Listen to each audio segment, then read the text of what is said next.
three-quarter has been a big benefit to us in passing some of the time away in our transit out to the moon. And it's rather odd to see it floating like this in Odyssey while it's playing the theme from 2001. April 13th, 1970. The mood could only be described as relaxed. Apollo 13, man's fifth lunar mission. The third, scheduled to land on the moon, continued its tranquil coast. This is the crew of Apollo 13. Wishing everybody there a nice evening, and we're just about ready to close out our inspection of Aquarius and get back to a pleasant evening at Odyssey. Good night. 13, we've got one more item for you when you get a chance. We'd like it to stir up your cryo tanks. In addition, I have Shaft and Trunnion for a look at the Comet Bennett if you need it. Okay, stand by. Okay, Houston, we've had a problem here. This is Houston. Say again, please. Yes, Houston, we've had a problem. We've had a main B bus undervolt. Roger, main B undervolt. Okay, stand by at 13. We're looking at it. And we had a pretty large bang associated with the caution and warning there. And as I recall, main B was the one that had a amp spike on it once before. In the interim here, we're starting to go ahead and button up the tunnel again. April 11th, 1970. Launch day.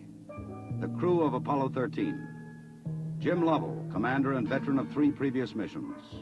He had orbited the moon Christmas 1968 on Apollo 8. Fred Hayes, his first time up, lunar module pilot. Jack Swigert, command module pilot. 3 days ago, he was on the backup crew. Now he replaced Ken Mattingly.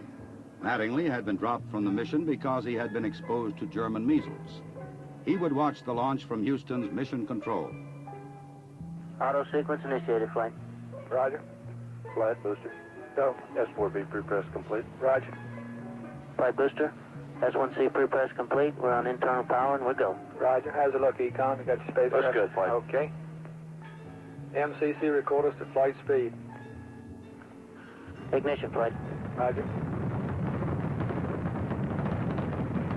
Roger. Clock start, flight. Roger. Let's just go, all engines. Roger. Okay, Fido, how's it look? Looks good here, flight. Good agreement.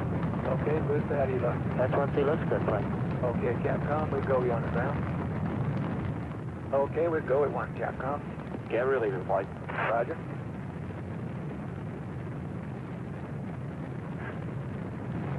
Booster, how do you look? We look good, flight. We'll go. Okay, Fido. We're go, flight. Looks good here. Guys, how's it look? Good, flight. Okay, Econ, GNC.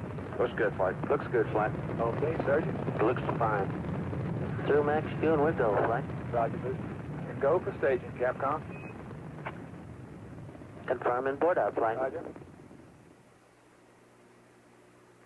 Staging, flight. Roger. Flight Fido, trajectory confirmed, staging. Roger. Flight booster, then board out was way early. Okay. Flight confirmed. Number 5 engine down. Roger. Booster, you don't see any problem with that, though, do you? Negative, not right now, flight. All the other engines are go. The next step in the routine of lunar flight was to burn out of Earth orbit toward the moon, then pull free of the third stage and dock with the lunar module Aquarius. At the controls of the command module Odyssey, Jack Swigert. We're hard docked, Houston. Roger, understand hard dock. Good deal. They pulled Aquarius away from the Saturn third stage, the S4B. Okay, I can see the S4B now at the hatch window. Odyssey and Aquarius moved away from Earth toward the moon.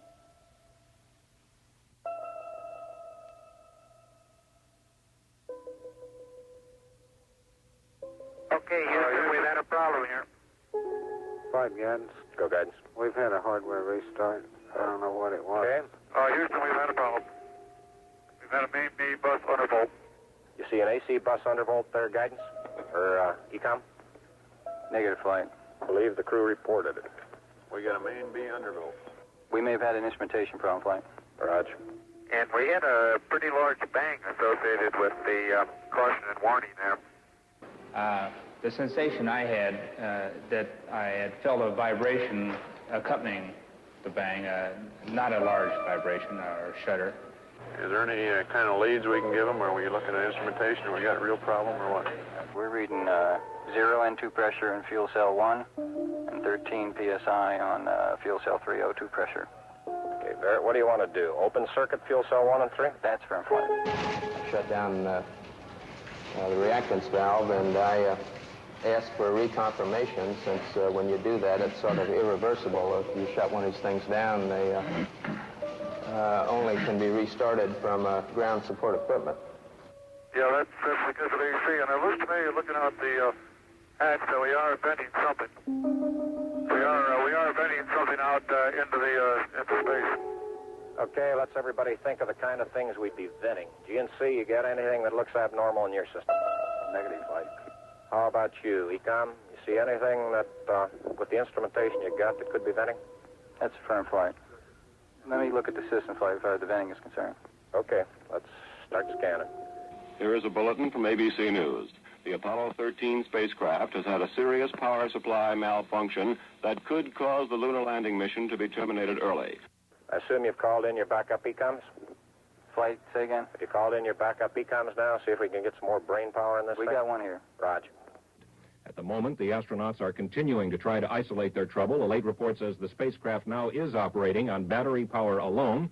All unnecessary equipment is being turned off.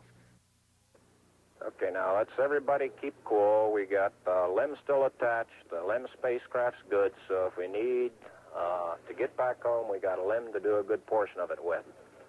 Okay, let's make sure that we don't do anything that's going to blow our CSM electrical power with the batteries, or that will cause us to lose the main or the fuel cell number 2.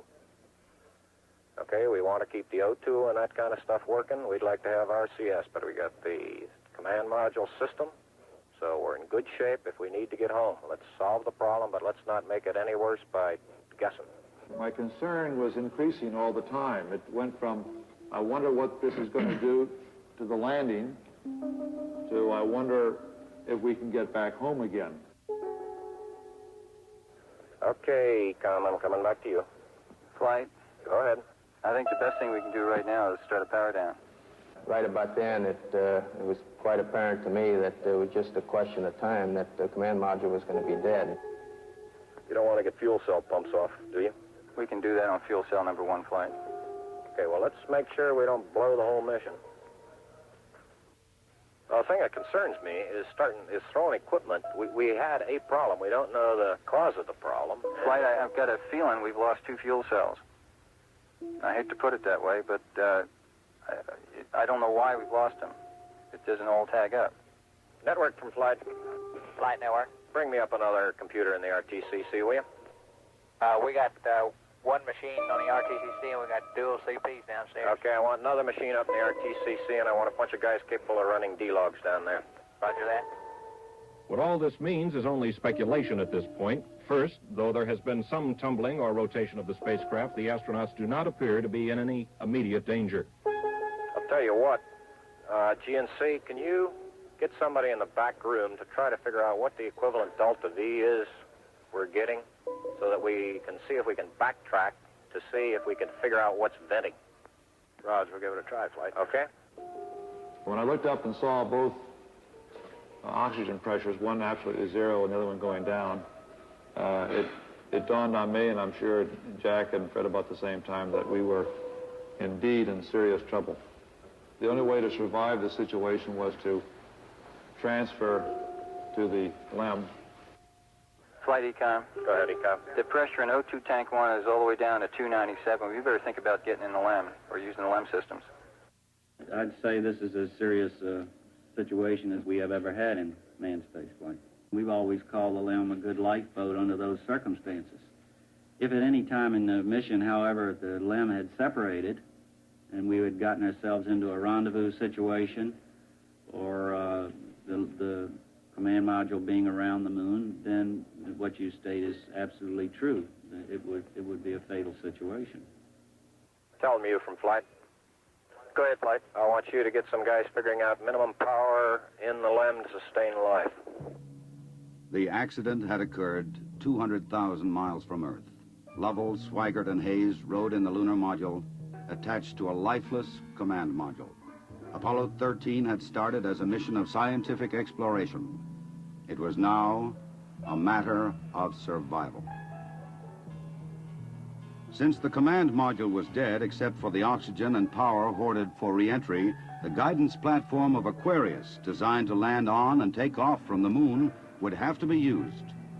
The first milestone, and I consider this after the accident, I guess, more or less the survival now. The first milestone was to get alignment on the LEM platform. Alignments are important, you know, because without knowing exactly which way the attitude of the spacecraft is in space, there's no way to tell how to burn or how to use the engines of that spacecraft to get the proper trajectory to come home. The position we are now on the Earth-Moon plane, we have to go around the moon to get back if we're going to use the DIPS engine. You would have had enough capability with the SPS engine, but of course we don't dare use that now. So we have to go to the back side of the moon and come back.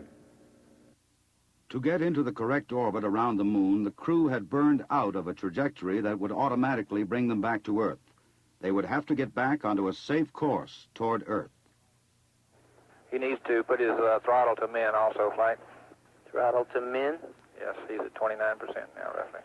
This maneuver, again, was completed on time, and because it was a manual burn, we had a three-man operation. Jack would take care of the time. He'd tell us when to light off the engine, when to stop it. Fred handled pitch maneuver, I handled the roll maneuver, and I pushed the buttons to start and stop the engines. Aquarius, and you go for the burn.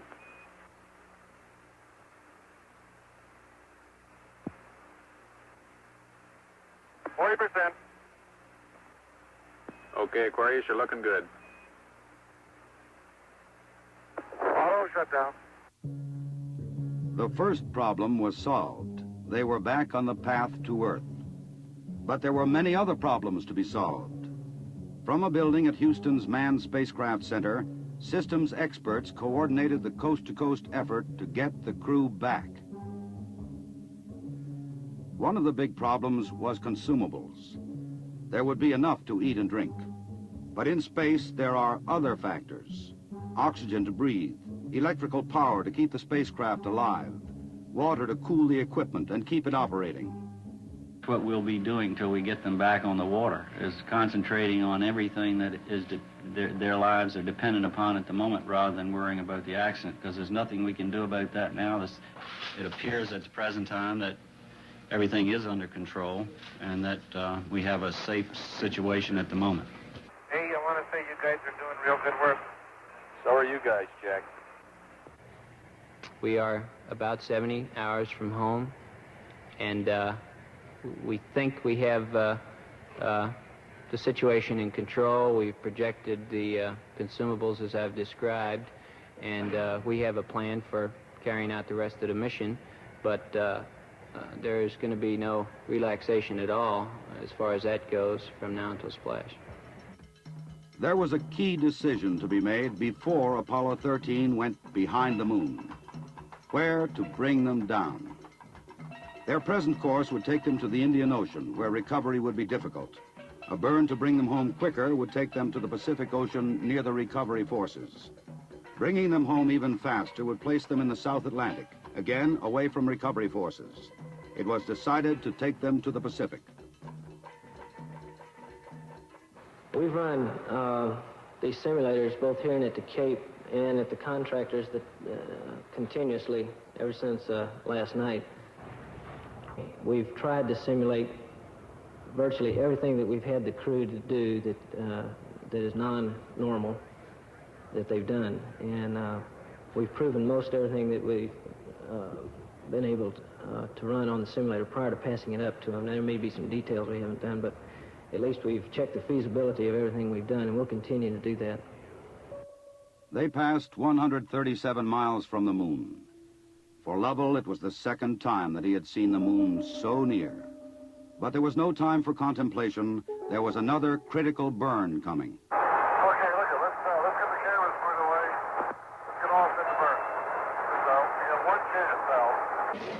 And in Houston, the newsmen poured in to tell an anxious world the story.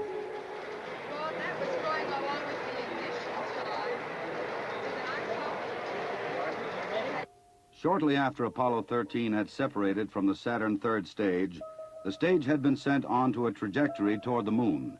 Its impact would be recorded by the seismometer left by Apollo 12.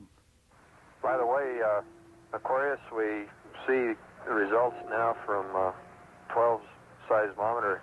Looks like your booster just hit the moon and it's rocking it a little bit. Over. Well, at least something worked on this flight. I'm sure glad we didn't have a limb impact, too. Jim, you go for the burn. Go for the burn. Roger, understand. Go for the burn. Guidance okay? We're good, flight. Control okay? We're okay, flight. Tell me we're go, flight. Inco okay? We're good, flight.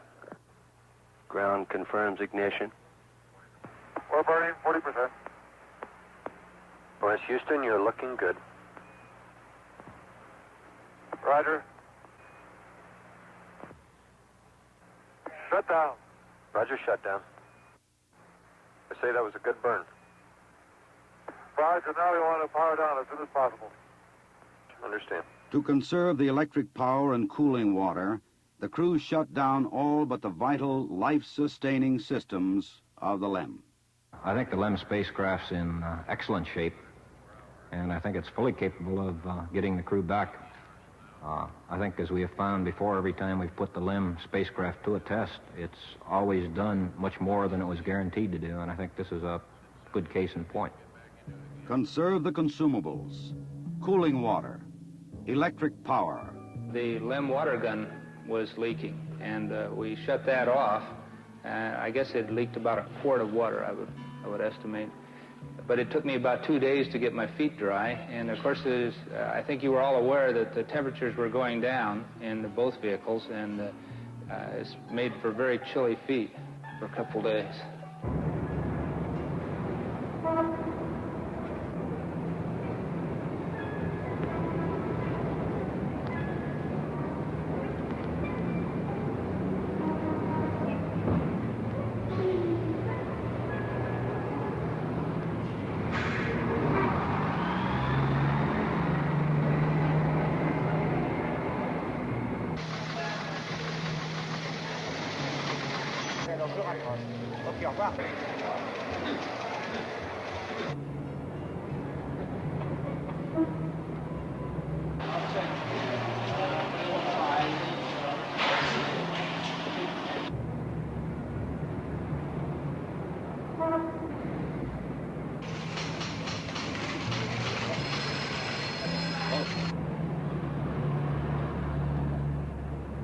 Lord, your astronauts will come back safe.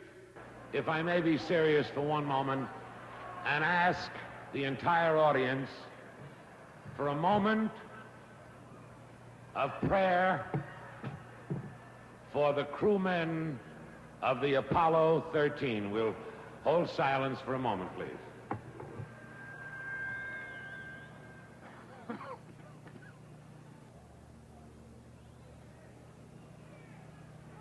RCS-A stands at 62% and B at 62%. I see we've gone a hell of a long time without any sleep. We're going to have to start thinking about getting people back to sleep again because I didn't get any sleep last night at all. Command module just slowly kept going down in temperature until I think just prior to reentry, it was down to about 38 degrees. And along with that, it was a sort of a chilling coldness. The walls were perspiring, the windows were completely wet, and it wasn't too healthy. I recall that we went in there to get some hot dogs one day, and it was like reaching into the freezer for the food.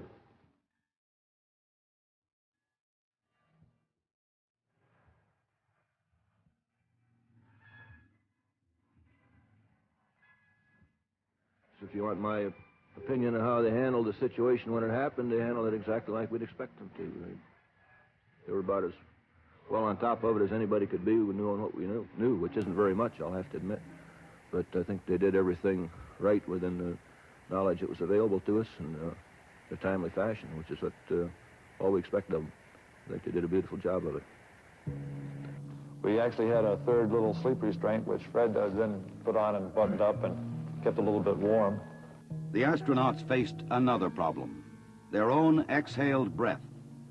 The lithium hydroxide chemical to take carbon dioxide out of the air was not sufficient in the lunar module. They would have to adapt the canisters from the command module to fit the hoses in the LEM. On the ground, an adapter was fashioned from materials the crew had available in the LEM. Cardboard from a checklist, plastic bags, and tape. After checkout in an environmental chamber, the directions for construction were sent up to Aquarius. At this point in time, I think the partial pressure of carbon dioxide was reading about 15 millimeters. And we constructed 2 of these things and put them online, and I think within an hour, the partial pressure of CO2 was down to 0.2. So you see that survival now became one of initiative and ingenuity, and it was one which the ground continually helped us along. We had all kinds of people on the ground trying to think of ways of extending our lifetime. There would be still another burn, a mid-course correction to get Apollo 13 into the narrow corridor through the atmosphere for a safe return to Earth. We're at burn attitude, flight. College. Ignition. Thrust looks good. Shut down. Hang in there, it won't be long. There were moments when I didn't know how much consumables we had, whether we could make it back or not, but in a situation like that, there's only one thing you can do. You just keep going, and you just keep thinking up where you can get more consumables. And so that's exactly what we did. On April 17th, they prepared for re-entry. After a small course correction burn, they jettisoned the damaged service module. Copy that. And there's one whole side of that spacecraft missing. Is that right? The whole panel is blown out, almost from the base to the engine. Really a mess. Man, that's unbelievable.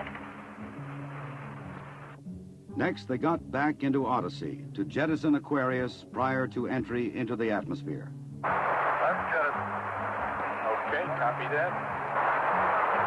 Farewell, Aquarius, and we thank you.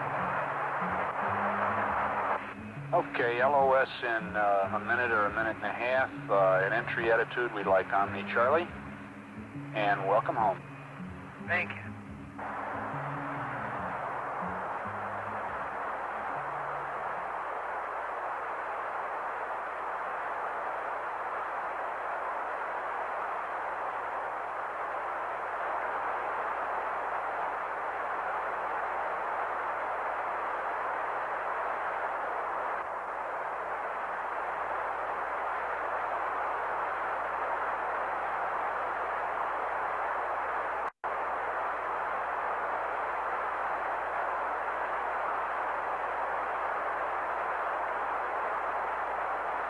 Odyssey Houston standing by, over.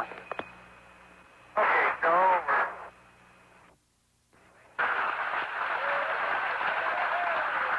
Odyssey Houston, we show you on the mains. It really looks great.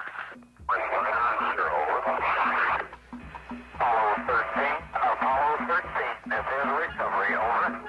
They're going to 5,000. Under Apollo 13, this is recovery, and your chutes look good. Apollo 13, this is recovery. We observed your RCS burn, over. The recovery, Apollo 13 is descending. Apollo 6 is recovery, over. Photo 1 spliced in at this time. The three chutes are displaced are in the water. 0 degrees magnetic 3.5 miles. Iwo Jima. Iwo Jima, roger. This Photo 1, the command module is stable 1 at this time. They're riding comfortably. The vertical axis are approximately 15 degrees. Swim 1, you're clear. for retrieving the other two units. Swim water, Roger. Okay, clear to you, wind line 270.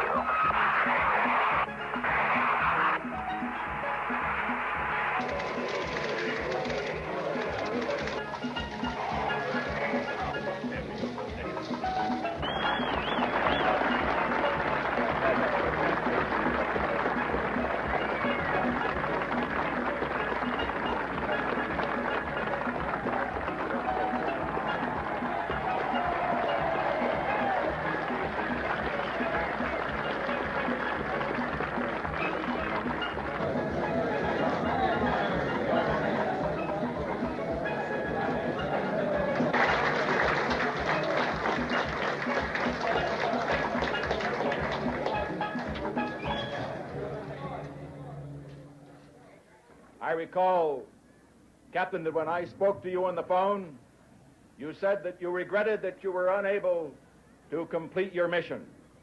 I hereby declare that this was a successful mission. From the start, the exploration of space has been hazardous adventure. The voyage of Apollo 13 dramatized its risks. The men of Apollo 13, by their poise and skill under the most intense kind of pressure, epitomized the character that accepts danger and surmounts it. Theirs is the spirit that built America. Your mission served your country. It served to remind us all of our proud heritage of a nation, to remind us that in this age of technicians and scientific marvels, that the individual still counts, that in a crisis, the character of a man or of men will make the difference. GNC. Go. Surgeon. Go. Procedures. Go. AFD.